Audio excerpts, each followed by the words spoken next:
Bon, donc on est live. Donc bonjour tout le monde, salut Amy, Bonjour, ça va?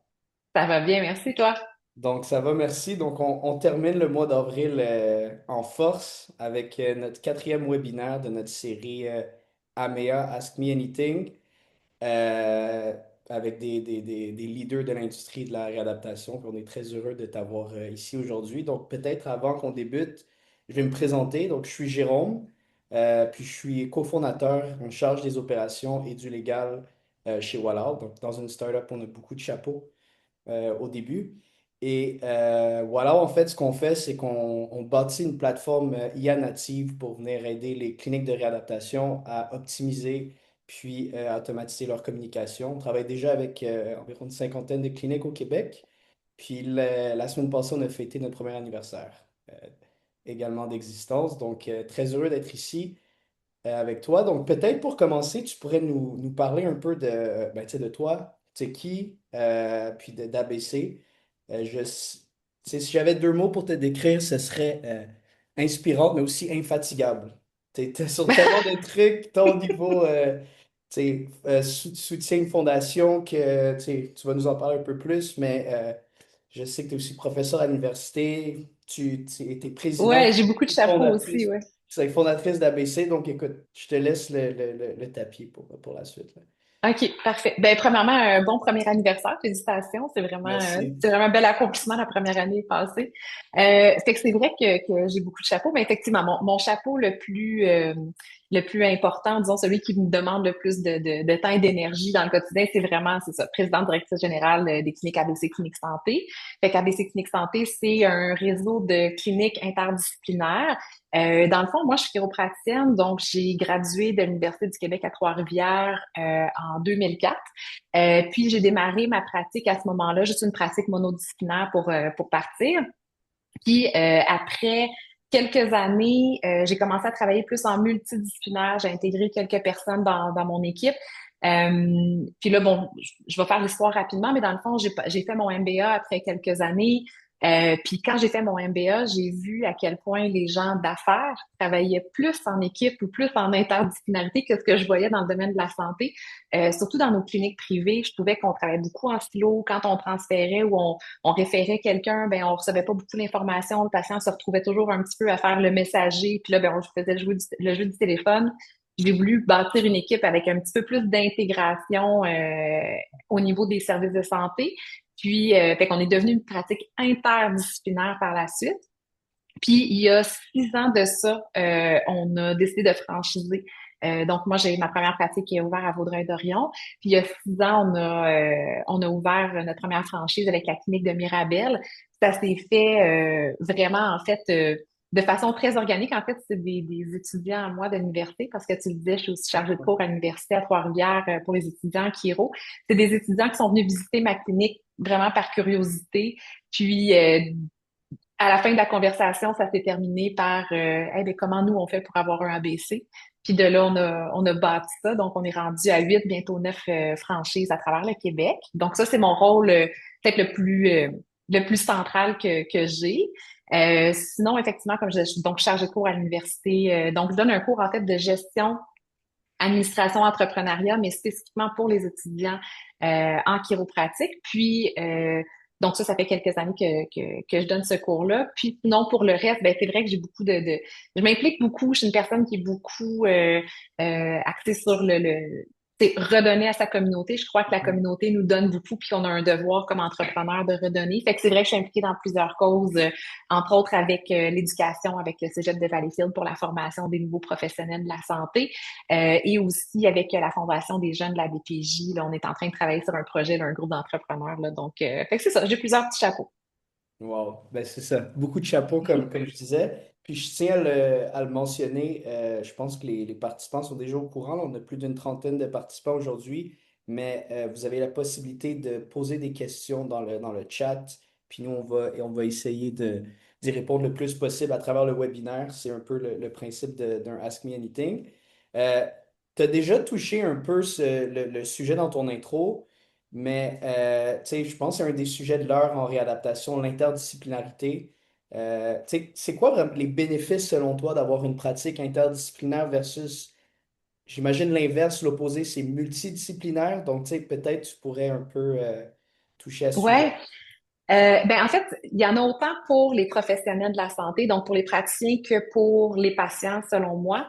Tu sais, si je vais du côté patient, ben tu sais ça, j'apprendrai rien à personne aujourd'hui en disant que quand on travaille de manière concertée, en interdisciplinarité, puis que on rame tout le monde dans la même dans la même direction et que tout le monde fait ce pour lequel ils sont les mieux placés, ben notre patient va avoir les meilleurs résultats. Donc, fait que ça en partant au niveau d'un principe de résultats. C'est comme professionnel de la santé, on a tous des choses dans lesquelles on est excellent, des choses dans lesquelles on est bon, des choses dans lesquelles on est ordinaire. Des choses qu'on devrait jamais faire aussi. Puis c'est vrai non seulement dans une profession, mais c'est vrai comme individu. Fait que tu sais, par exemple, bon, moi je suis chiropratienne, le gros de ma pratique c'est de la pédiatrie, ma clientèle en général a 0 à 1 an. Je peux travailler aussi avec les femmes enceintes, donc ça c'est vraiment mon domaine, mon dada. Ben c'est sûr que dans ce domaine-là, je peux amener une expertise vraiment intéressante. Par contre, quand un patient va arriver, par exemple, avec une blessure méniscale à un genou, je suis capable de l'aider, mais je suis vraiment pas la meilleure personne pour le faire. J'ai des collègues chiropraticiens qui peuvent le faire aussi. Donc, c'est pas en lien avec la profession, c'est en lien avec l'humain en tant que tel, parce que dans chacune de nos professions, que ce soit un chiropraticien, un physiothérapeute, un ostéopathe, un podiatre, ben, on a chacun des domaines dans lesquels on est plus fort, dans lesquels on est moins fort. Fait que donc, quand on parle d'interdisciplinarité, c'est de prendre la bonne personne qui a l'expertise pour ce patient-là spécifiquement euh, pour pouvoir l'aider. Puis, je dis l'expertise, mais c'est aussi le contact humain aussi. Tu sais, des fois, il peut y avoir un feel ou c'est ça, une personne qui va mieux s'entendre ou qui va mieux cliquer avec un patient. Puis cette personne-là peut devenir une personne plus ressource qui va faire que mon patient en tant que tel va adhérer à ses soins, il va être mobilisé, puis il va poursuivre son parcours pour avoir les meilleurs résultats. Fait que pour le patient, pour moi, c'est une évidence.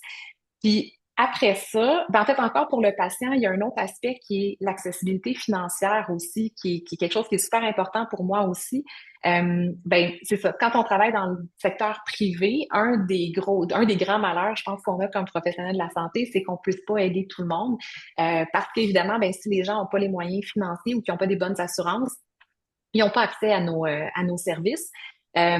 Donc, le fait de travailler en interdisciplinarité, ça nous permet d'améliorer l'accessibilité aussi parce que souvent, les assurances, la manière que ça fonctionne, tout le monde le sait, c'est un peu comme des silos. Fait que souvent, il va y avoir des montants qui vont être par profession. Fait que je peux avoir un certain montant pour la chiro, pour la physio, pour la masso, pour l'acupuncture, etc.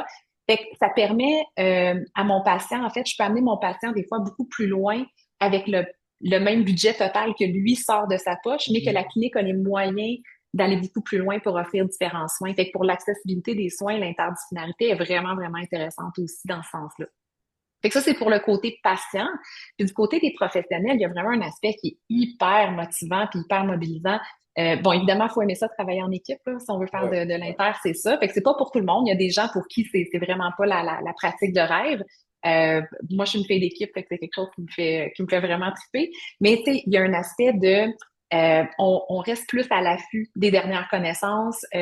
Notre communication va être beaucoup plus importante parce qu'il faut qu'on s'assure que dans un dossier partagé, parce que nous, tous nos dossiers sont partagés en temps réel avec nos patients pour pas faire répéter le patient, pour qu'on travaille sur un plan concerté. Quand on fait un plan de match, on le bâtit d'emblée tout le monde ensemble. On fait pas juste, ben, je vais commencer, puis après ça, il y a quelqu'un d'autre qui va embarquer, puis après ça, quelqu'un d'autre va embarquer. Donc, fait qu'il y a un aspect qui est concerté, qui demande beaucoup de communication, mais ça fait en sorte que ça garde tout le monde aussi un petit peu plus, je dirais, sur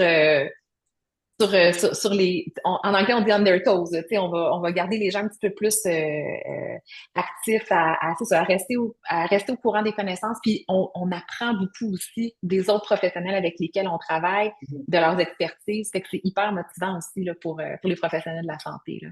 Fait qu'une chose un mot que je retiens de l'interdisciplinarité, c'est l'humilité.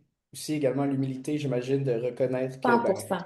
j'ai pas l'expertise pour traiter ce genre de problème-là, je vais le référer à un de mes collègues. Est-ce que ça demande une infrastructure particulière pour tu sais, mettre en place un système d'interdisciplinarité? Tu sais, j'imagine que c'est plus complexe que simplement, ben moi, je te traite puis je m'assure que tous tes besoins sont réglés par moi. Tu sais, est-ce qu'il système de Ouais. suivi, de notes, je sais Ben, pas. c'est beaucoup au niveau de la communication. Tu sais, ça revient à ce que je disais, le secret, là, si on veut, en interdisciplinarité, puis c'est pas un secret, là, mais ça passe par la communication, puis c'est l'aspect qui est le plus complexe entre une pratique multidisciplinaire où les gens vont travailler ensemble, mais ils vont, c'est plus, on va se lancer la balle un petit peu plus, alors qu'en interdisciplinarité, on va bâtir le ballon ensemble, puis on va le lancer ensemble. Fait que c'est un peu là la différence. Fait que je vais avoir besoin de communication multidisciplinaire, mais j'en ai besoin encore plus en inter. Puis j'ai besoin, par exemple, bon, fait qu'évidemment, en termes d'infrastructure, c'est beaucoup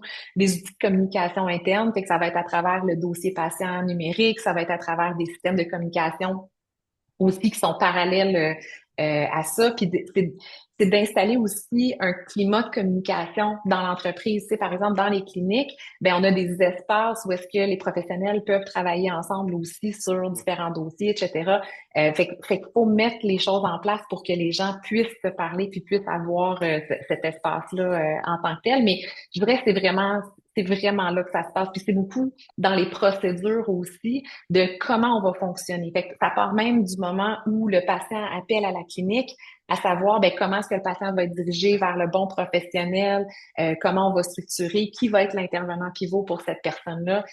Puis là, je vais aller une couche plus loin. Évidemment, c'est pas tous nos patients dans nos cliniques qui sont vus de manière interdisciplinaire. Il y a des patients qui n'ont pas besoin de voir plusieurs professionnels puis qui vont être suivis en monodisciplinaire ou en multidisciplinaire aussi. Fait qu'il y a une question aussi de comprendre c'est quoi le besoin. Fait qu'on a beaucoup de formations à faire aussi quand nos professionnels viennent travailler avec nous. Les gens qui en ont pas fait, ben ça fait Ouais. partie des choses qu'on doit les former aussi à faire, là. Intéressant. Pour la prochaine portion du webinaire, je suggérais qu'on se déplace un peu plus niveau affaires. Tu sais, on a la chance de t'avoir, toi qui es non seulement spécialisé puis une expert dans ton domaine, mais également, tu sais, on a parlé coach d'affaires, chargé de cours à l'université à l'UQTR. Donc, euh, tu sais, est-ce que il y a des conseils, peut-être deux, trois, ou si tu en as plus, n'hésite pas, mais tu sais, des conseils d'affaires importants que tu sais, soit tu donnes à tes étudiants ou que tu as reçu toi-même puis que tu appliques encore aujourd'hui, puis que tu es comme, tu sais, si je parle aujourd'hui à quelqu'un qui veut s'ouvrir une pratique, une clinique ou même un réseau, un empire, tu sais, c'est important de suivre ces conseils-là. Ouais, et mon Dieu, c'est sûr qu'il y en a beaucoup, mais je pense que le premier conseil, ça, mes étudiants depuis des années, c'est une des premières conversations que j'ai avec eux quand je commence mon premier cours. Je leur parle de l'importance du bonheur, en fait. Puis je leur parle du fait qu'il faut que tu t'arranges pour être heureux dans la vie. Puis je crois foncièrement à ça, dans le sens que je pense pas que tu peux avoir du succès en affaires si tu fais quelque chose dont tu n'es pas passionné parce que tu es en affaires toi-même, tu le sais.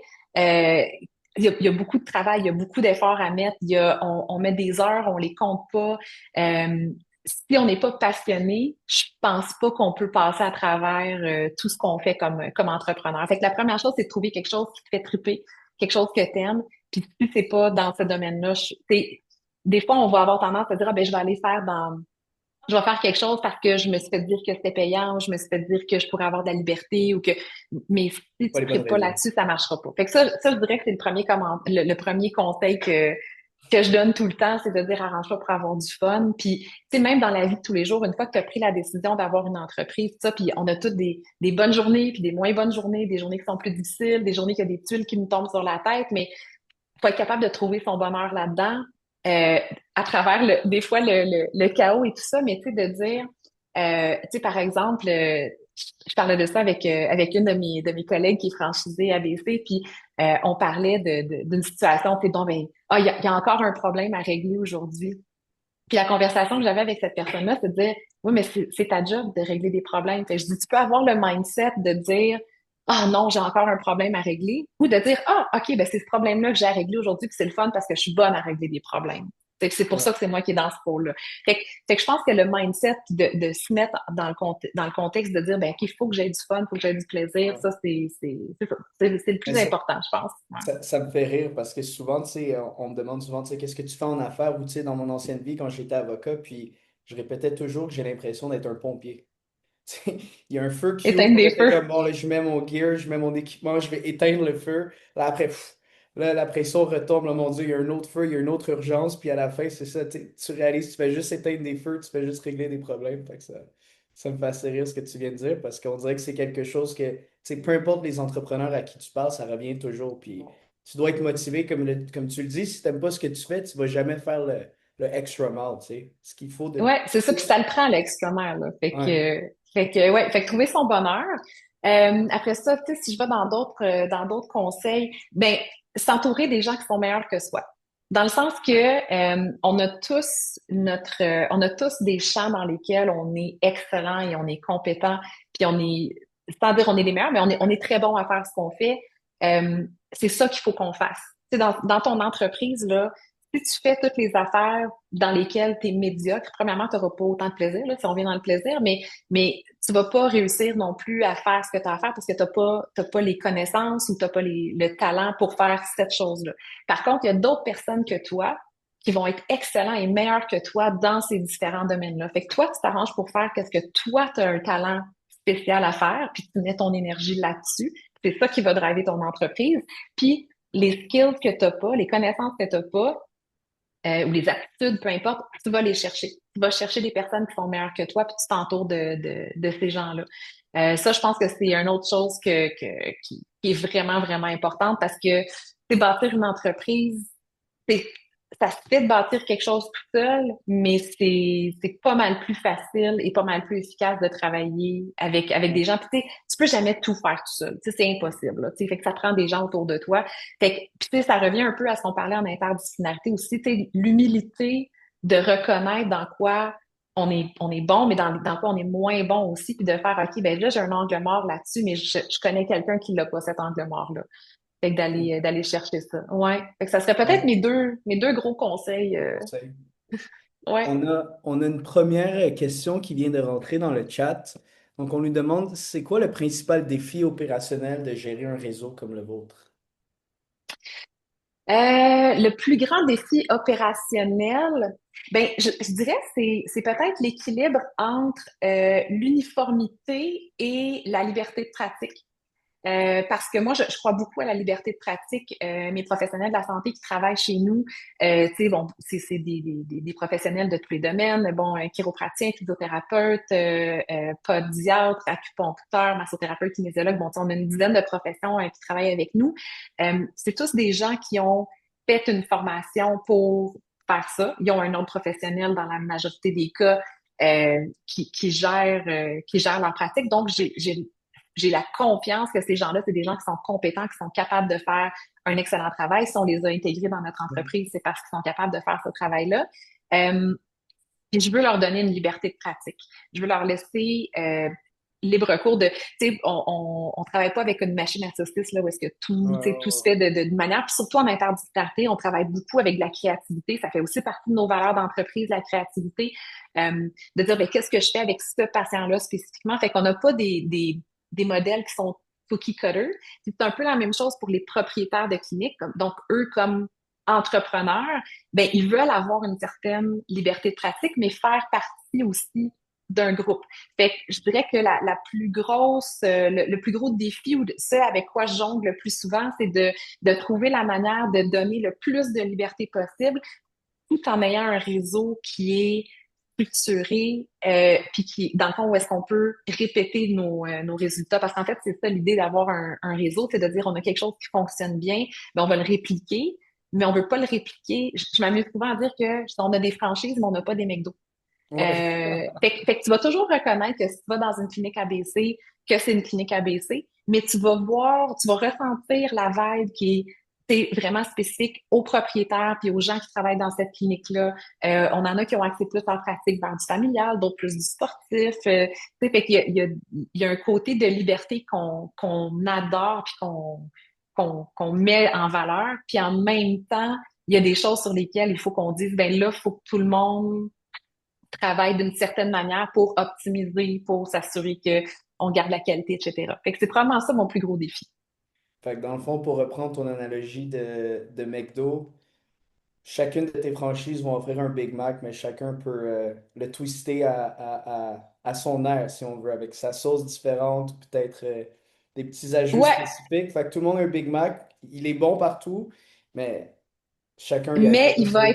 il va être fait, c'est ça, tu sais, de la même façon que, tu sais, le Big Mac en France est adapté, puis il est pas nécessairement le même que, bon, fait que c'est peut-être Exact. l'analogie si on s'en va de ce côté-là, mais tu sais, effectivement, puis non seulement ça va être pour encore là, tu sais, je reviens au bonheur, là, mais tu sais, le bonheur des propriétaires des cliniques puis des praticiens qui sont là, parce que justement, tu sais, de te faire dire comme praticien, voici comment tu devrais traiter ton patient de A à Z. Moi, c'est pas quelque chose qui résonne avec moi. Je pense que justement, les gens sont intelligents, sont compétents. Il faut leur laisser Mhm. cette liberté-là. Fait que leur bonheur au travail vient beaucoup tu sais, avec ça. Fait que c'est super important. Puis ça va se traduire aussi pour le patient. Puis je reviens à tu sais, le patient lui-même, ben, tout le monde n'a pas besoin d'exactement la même chose. Fait que le big picture, ça va, tu sais, il y a une structure, on s'entend, là, on est Ouais. structuré, donc ça fait en sorte que justement le côté administratif, il est prévisible, on sait comment ça va fonctionner, on a des recettes qui fonctionnent bien, mais après ça, on peut les adapter. Fait que c'est comme si Ricardo te donne une recette et tu te dis, mais est-ce que je pourrais rajouter un peu de cannelle? Chez moi, ce serait pas le cas. Je peux dire, j'aime pas la cannelle.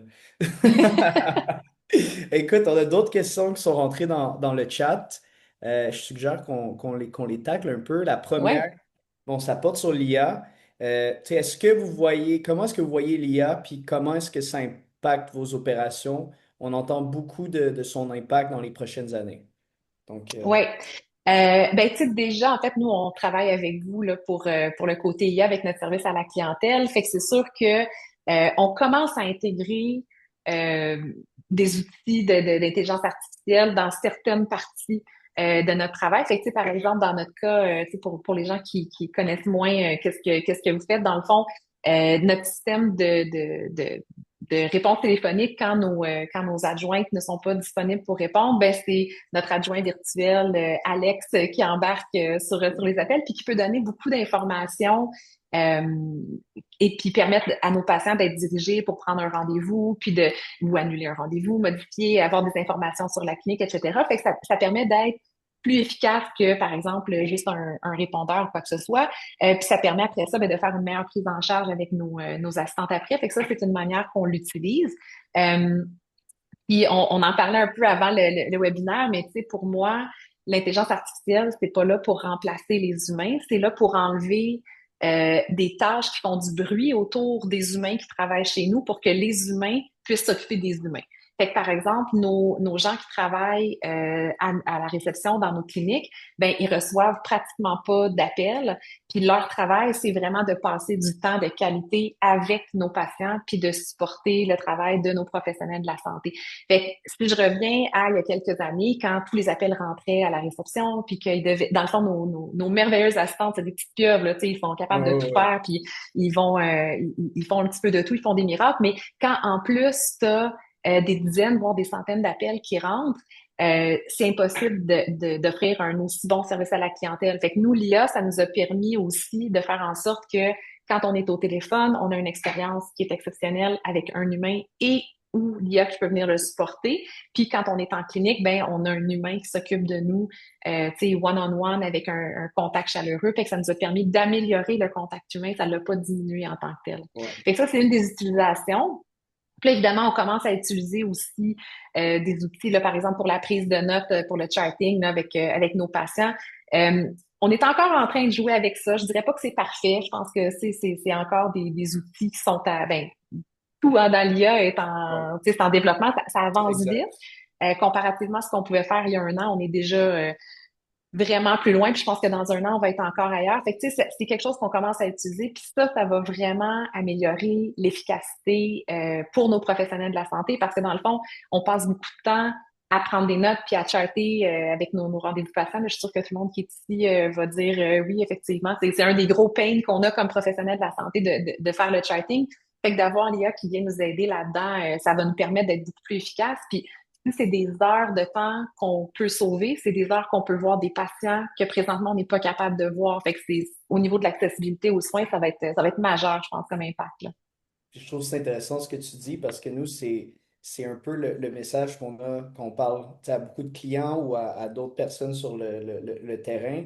tu sais, la solution qu'on bâtit, puis la manière dont on le voit, notre compétiteur principal, nous, c'est pas les réceptionnistes, comme tu dis, exceptionnels que tout le monde aime, puis tout le monde veut voir, c'est la boîte vocale, tu sais.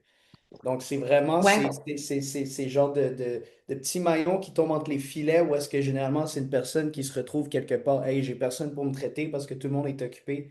C'est vraiment là, dans ces trous-là, que je vois que l'IA peut venir faire une différence puis s'assurer que tu as un traitement qui est de tes opérations qui est 24/7, mais l'humain est toujours central dans tout ce qui se passe. Euh, exact. Ouais.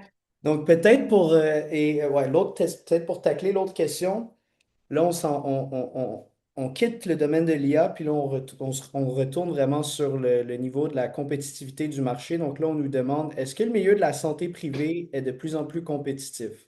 On a l'impression que cela devient difficile de se distinguer. Ah, c'est une bonne question. Est-ce que ça devient plus compétitif? Euh, OK, moi, je m'excuse, je pense en même temps, là, mais j'ai une relation très différente de beaucoup de gens par rapport à la compétition, dans le sens que j'ai souvent dit que j'ai pas des compétiteurs, j'ai des collaborateurs, puis j'ai des gens qui vont m'inspirer.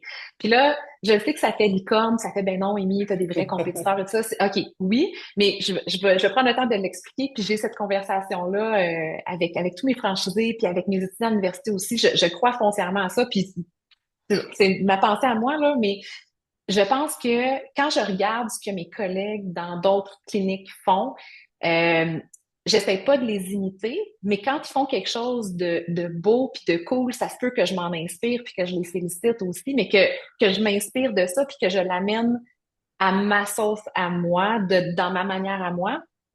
Puis, je pense que l'important, c'est vraiment de se différencier. Quand on est dans une entreprise, ben, peu importe le domaine, mais si on parle dans le domaine des cliniques privées, je pense que l'important, c'est de se différencier.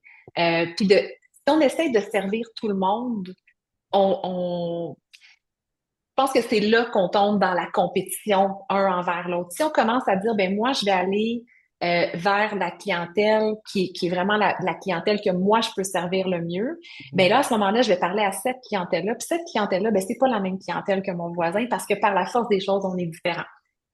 Fait que je pense que ça passe beaucoup par la différenciation. Puis après ça, de pas essayer de parler à tout le monde. Fait que, fait que bien sûr qu'il y a de la compétition dans les services, puis je dirais, tu sais, probablement que dans le recrutement professionnel, c'est quelque chose qui est hyper présent là, par la force des choses. Je pense que tous les propriétaires de cliniques vont le dire, on est tout le temps à la recherche de nouveaux professionnels de la santé pour venir travailler avec nous. Fait que dans ce contexte-là, c'est certain quand on va dans des événements de recrutement, ben, il y a plusieurs cliniques qui sont là, puis tout le monde essaie de vendre sa salade un peu, mais c'est la même chose. Ça reste que puis je reviens au côté humain. Moi, je crois beaucoup au bonheur au travail, je le répète. Quand quelqu'un vient pour, tu sais, par exemple, travailler dans une de nos cliniques, ben, on a des conversations à dire, ben, voici nos valeurs, voici comment nous on travaille, voici la réalité, puis on va pas l'embellir. On va dire, ça, c'est les côtés qui sont le fun, ça, c'est les côtés que, tu sais, peut-être que tu vas avoir un irritant là-dessus. Si t'aimes pas ça, tu seras pas bien chez nous. Si t'aimes ça, tu vas triper. Fait qu'on dit les choses telles qu'elles sont pour que les gens qui viennent travailler chez nous soient heureux puis restent avec nous longtemps. Si j'essaye de me battre contre tous mes compétiteurs, en guillemets, ben, je vais attirer du monde qui naturellement sont très pas bien dans ma clinique, ou puis peut-être que je vais réussir à les convaincre, qu'ils vont venir chez moi, mais c'est certain qu'ils resteront pas. À long terme, c'est certain que ça va être voué à l'échec Ouais. parce que je vais pas avoir utilisé ma différenciation pour attirer des bonnes personnes chez moi. C'est la même chose avec les patients. Fait que, fait que oui, il y a de la compétition, mais je pense que quand on travaille si on se connaît bien comme clinique, comme humain, comme propriétaire de clinique aussi, si on se connaît bien puis qu'on sait qu'est-ce qu'on cherche puis qu'est-ce qu'on est capable d'amener à la table, autant pour nos patients que pour nos professionnels de la santé, je pense que ça devient plus de la compétition, ça devient de la collaboration. Puis au contraire, peut-être que je vais avoir un candidat que je vais référer vers un autre collègue, dire, je pense pas que tu fais de temps ici, mais j'ai peut-être un autre endroit où est-ce que je pense que tu ferais bien. Fait que je le vois comme ça. Mais ça me fait penser un peu à quelque chose que tu m'avais dit quand on s'était parlé là, en marge du webinaire. Tu m'avais dit, parler à tout le monde, c'est comme parler à personne. Tu sais, puis ça revient Ouais, en marketing au concept d'ICP ou de profil de patient idéal. Fait que, tu sais, j'imagine que c'est quelque chose d'important en tant que clinique à se poser cette question-là puis faire cette introspection. Tu sais, c'est qui le genre de personne que je traite, qui aime mon service, puis tu sais, de focuser un peu sur ça plutôt que de viser un peu puis Ouais, de tirer sur tout ce qui bouge. exactement. Puis tu sais, ça part de, puis je crois beaucoup que ça part de nos valeurs personnelles, qui après ça vont devenir nos valeurs d'entreprise. Puis nos valeurs d'entreprise, elles doivent, euh, on doit les ressentir dans tout ce qu'on fait. Fait que, idéalement, Mhm. dans l'expérience d'un patient, il n'y a pas, il y a pas de surprise. Tu sais, quand tu passes d'une publicité qu'il va avoir vue sur les réseaux sociaux jusqu'au moment où il arrive sur notre site web, au moment où il parle avec quelqu'un du côté administratif puis qui rentre dans la clinique avec un professionnel de la santé, il y a une continuité de OK, je m'attendais à ça, c'est ça qui Chaque s'en venait, puis interaction compte. oui, exactement, puis qui est basé sur des valeurs. Puis des valeurs, c'est pas quelque chose qui change dans le temps. C'est pas quelque chose qui est, tu sais, Non, pas qui est volatile. volage. C'est quelque chose qui est très, très ancré. Fait que quand on base nos décisions puis nos actions sur nos valeurs, en général, on va être capable justement de dire, ben là, je parle à la bonne Ouais. clientèle avec ces valeurs-là, puis j'adresse ça comme ça, ben à ce moment-là, je vais attirer les bonnes personnes.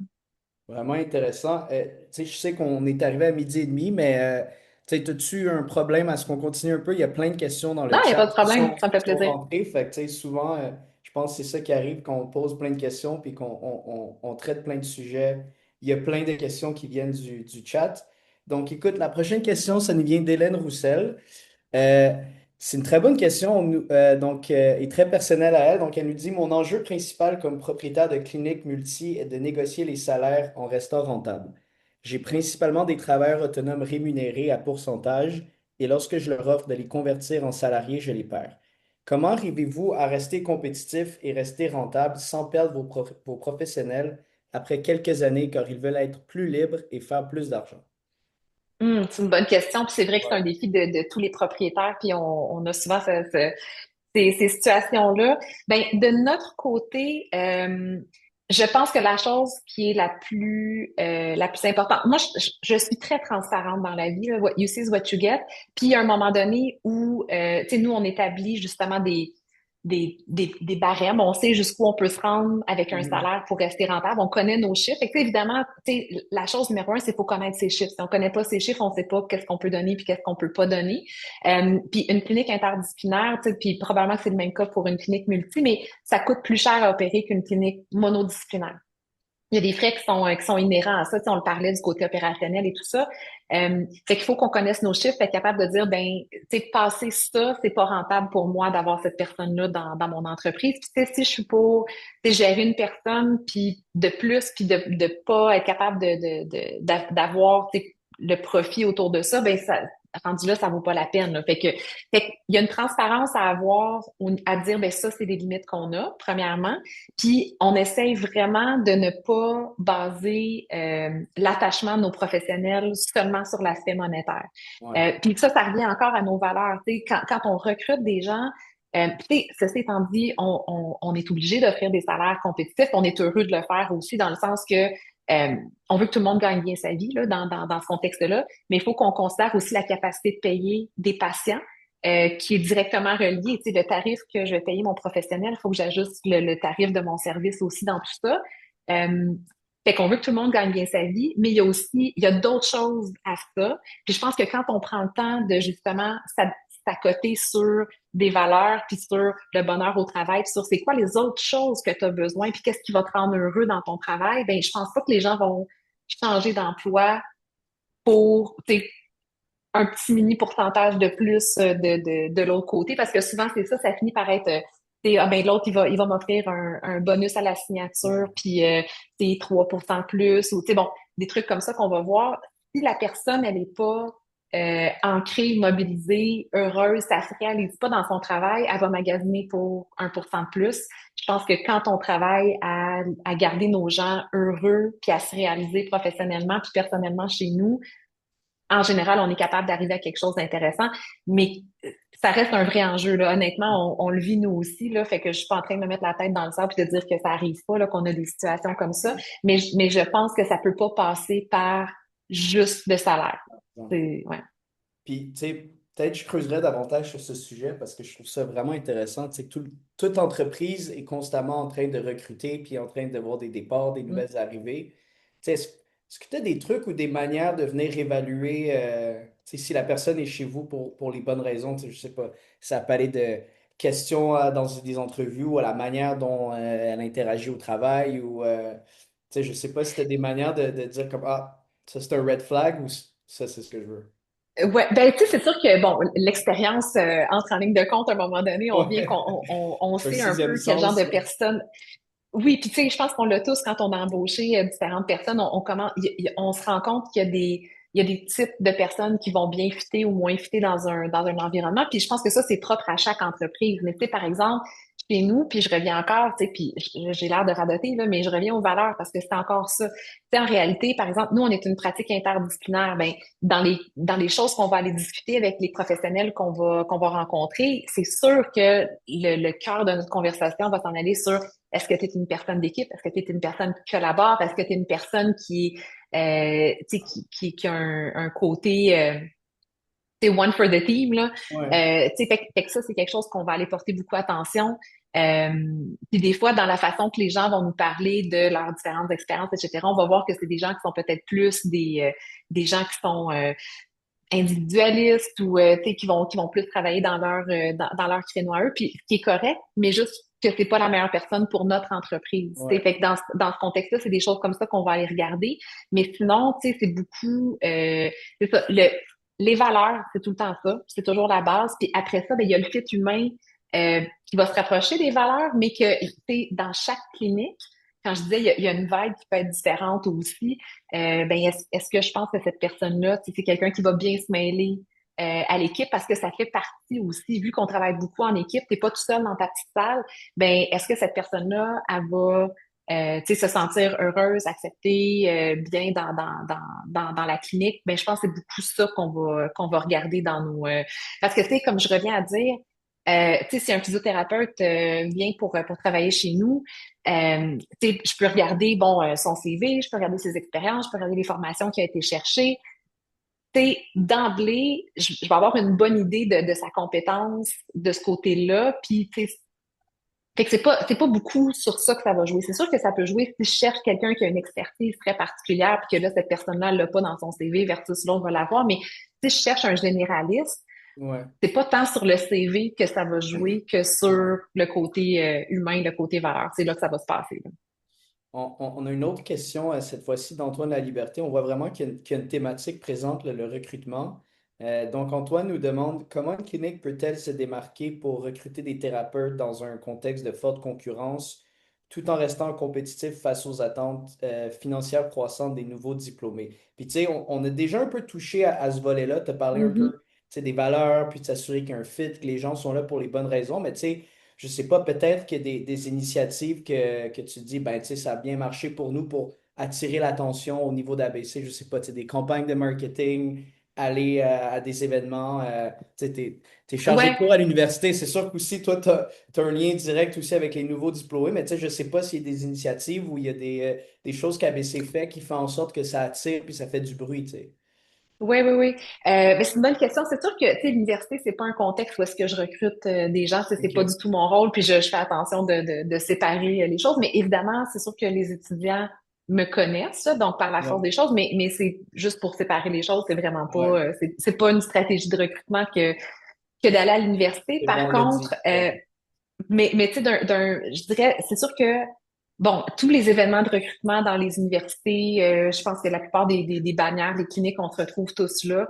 On essaye d'être le plus présent possible dans ces activités-là. Je pense que la différence que tu sais on a intégré dans les dernières années qu'on faisait pas puis que tu sais quand je parlais d'inspiration là tu sais justement on a regardé un peu ce que d'autres faisaient puis on a dit ah ok ben on n'est pas assez présent dans les universités fait qu'on va aller un petit peu plus dans les universités on va aller de ce côté-là euh, fait que ça on a changé un petit peu notre fusil d'épaule puis on essaie de bâtir des relations à long terme. Le recrutement, c'est pas quelque chose qui se fait sur du court terme. Puis c'est quelque chose qui, je pense, qui est important à comprendre. Si on commence à recruter le jour où on a besoin de quelqu'un, on est en retard. Parce que souvent, ton cycle de recrutement, il peut durer quelques années. Fait qu'on essaye de rentrer en contact avec les gens bien avant d'avoir besoin de cette ressource-là, de bâtir des relations. Puis je reviens toujours à ça. Puis, tu sais, pour nous, c'est beaucoup la relation. Fait que quand on rencontre un étudiant, on a des étudiants des fois qui viennent travailler chez nous, qui viennent faire un stage, qui viennent pour un emploi d'été ou des trucs comme ça. Ben quand on rencontre ces gens-là puis qu'on voit que c'est un fit pour nous, ben on essaie de justement bâtir une relation avec ces gens-là puis de se dire ben quand tu vas graduer peut-être dans 2 ans, 3 ans, peut-être que cette personne-là va penser à nous, va venir avec nous. C'est aussi vrai des gens qui peuvent, tu sais, qu'on peut rencontrer. Je m'en vais en formation continue, puis je croise un collègue, puis tu sais, ben je bâtis une relation. Je me dis ah cette personne-là, ça pourrait être vraiment le fun de l'avoir avec nous dans notre équipe. Ben peut-être que en ce moment, c'est pas un bon moment, mais ça veut pas dire que dans 1 an, dans 2 ans, ça peut pas être le cas. Fait que c'est peut-être le meilleur conseil que je pourrais donner, ou tu sais, qu'est-ce que nous, on essaye de faire le plus, c'est ça, c'est de bâtir des relations à long terme. Fait Parce que que je pense, en tout cas, moi, j'ai pas trouvé la recette magique. S'il y en a ici ouais, qui l'ont, je suis preneuse aussi. Mais tu sais, sinon, je pense que c'est ça, c'est d'être le ouais. plus, le plus visible possible, puis de se faire connaître pour qui on est réellement. Parce que comme je dis, tu sais, si je recrute 10 personnes, mais que sur les 10 il y en a 9 que c'est pas des bons fits, ben, je viens de perdre beaucoup de temps, beaucoup d'argent, Ouais. pour pas grand-chose. Je suis peut-être mieux d'en avoir un, mais qui est vraiment le bon fit, que d'en avoir 10, que finalement, je vais avoir un roulement, puis un roulement n'en plus finir, là. Fait que, Donc, ouais. c'est planter plein de petites graines dans plein d'initiatives, dans plein de trucs différents, puis de doucement prendre soin des plantes qui vont grandir, qui vont grossir. Puis, Ouais, ouais. Ben, puis tu sais, nous, on travaille beaucoup en équipe aussi, dans le sens que nos cliniques, dans le fond, euh, c'est ça, on est très, très collaboratifs ensemble. Fait que quand on va faire des événements, ben ça va arriver. Évidemment, c'est pas tout le monde qui va dans chaque événement. Fait qu'on travaille ensemble aussi. Fait que par exemple, ben si on a quelqu'un qui va dans un événement, puis que la personne qui rencontre, ben il pense que ça serait un bon fit pour un autre franchisé dans une autre clinique, ben il y a un travail de référence qui va se faire. ouais, Il y a aussi, on partage nos ressources aussi entre nous, dans le sens que ça va arriver beaucoup qu'on a des professionnels qui vont travailler dans plus qu'une clinique, ou des fois pour un remplacement ponctuel, ou des fois qui vont travailler, tu sais, le temps justement d'un congé de maternité, ouais, des trucs comme ça. Fait qu'on on fait aussi un petit peu de recrutement interne, c'est comme à l'intérieur, ouais. là, entre nous aussi. Mais sinon, c'est ça, tu sais, ça demande beaucoup de temps et d'énergie. Fait que ça, c'est sûr que d'avoir une bonne équipe qui peut se séparer la tâche, que ce soit pas tout le temps les mêmes personnes qui le fassent, ça fait une énorme différence. C'est sûr que d'être un Ouais. groupe, c'est pas la même chose que d'être un propriétaire unique, là. Ouais.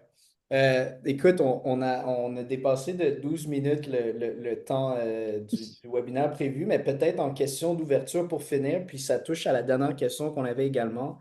Euh, Tu sais, en clôture, peux-tu nous dire comment tu t'entrevois le futur d'ABC? Est-ce que tu as en tête d'ouvrir des nouvelles franchises? Tu veux te rendre jusqu'à combien? Puis c'est comment tu verrais aussi ABC dans les 5 ou 10 prochaines années? C'est beaucoup de trucs, là, mais Ouais. en OK. ouverture, Ben oui, oui, la vision ABC.